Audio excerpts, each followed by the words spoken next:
पश्चिम बंगाल की ही, जहां पर आज दूसरे चरण के लिए मतदान अब से थोड़ी देर के बाद होने वाला है। जी हाँ, तो दूसरे और आखिरी चरण का मतदान है आज। उसके बाद 4 मई को नतीजे आएंगे। तैयारियां पूरी कर ली गई हैं। सुबह 7 बजे से मतदान केंद्रों पर तस्वीरें आनी शुरू हो जाएंगी और बड़ी खबर आपको बता रहे 142 सीटों पर मतदान शुरू हो जाएगा।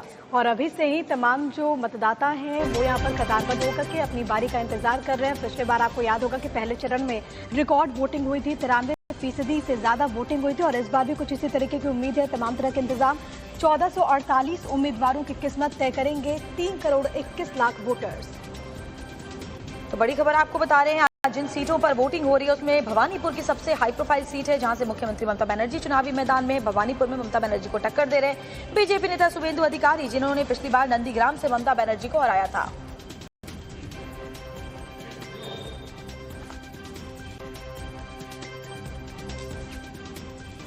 और देखिए, तो चलिए सबसे पहले बात कर लेते हैं पश्चिम बंगाल की ही, जहां पर आज दूसरे चरण के लिए मतदान अब से थोड़ी देर के बाद होने वाला है। जी हाँ, तो दूसरे और आखिरी चरण का मतदान है आज। उसके बाद 4 मई को नतीजे आएंगे। तैयारियां पूरी कर ली गई हैं। सुबह 7 बजे से मतदान केंद्रों पर तस्वीरें आनी शुरू हो जाएंगी और बड़ी खबर आपको बता रहे 142 सीटों पर मतदान शुरू हो जाएगा।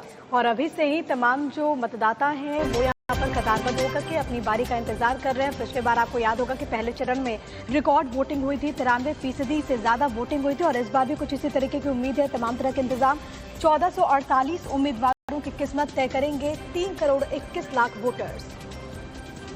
तो बड़ी खबर आपको बता रहे हैं आज जिन सीटों पर वोटिंग हो रही है उसमें भवानीपुर की सबसे हाई प्रोफाइल सीट है, जहां से मुख्यमंत्री ममता बनर्जी चुनावी मैदान में। भवानीपुर में ममता बनर्जी को टक्कर दे रहे बीजेपी नेता शुभेंदु अधिकारी, जिन्होंने पिछली बार नंदीग्राम से ममता बनर्जी को हराया था।